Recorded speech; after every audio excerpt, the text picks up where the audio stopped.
For people on the front lines of the opioid epidemic, telling us about a landmark change, a drug being taken off the market. It's called Opana ER, made by Endo International. Well, last month we told you about the FDA asking the company to stop selling it, saying it was just too risky.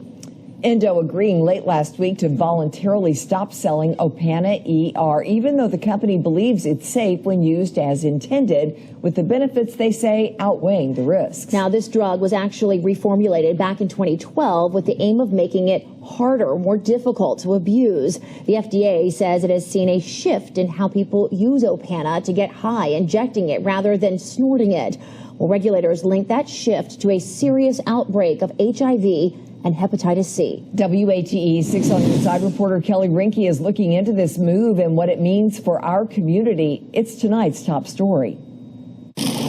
It's an opioid twice as strong as oxycodone and modified in an attempt to prevent abuse. This is Opana ER, the first opioid drug the FDA has sought to remove from the market because of abuse. Now, the drug company announcing it will voluntarily stop selling the pills. I see a lot of patients who have been abusing it, either snorting it, crushing it. Dr. Brooke Estes is a family nurse practitioner at Westbrook Medical Center, which is also an addiction treatment facility. On any given day, if I'm seeing, 10 patients who I'm treating for drug addiction, I may be seeing 5 of those specific to Opana. She primarily prescribes Opana to cancer patients or people with long-term chronic pain. It's not a bad drug. It's just unfortunate that, people who abuse drugs are making it bad for everybody else. We do have a significant number that are going to have to change their thought process on what type of medications we can use for them. Dr. James Choo is a board-certified pain doctor at Pain Consultants of East Tennessee.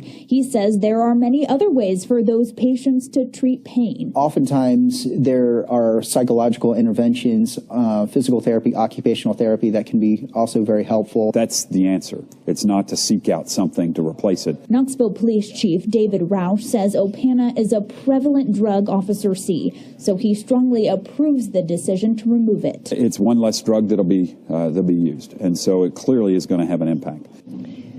Well, Kelly joins us live now in our newsroom. And Kelly, did the chief say anything about maybe other drugs that he hopes to have removed from the market?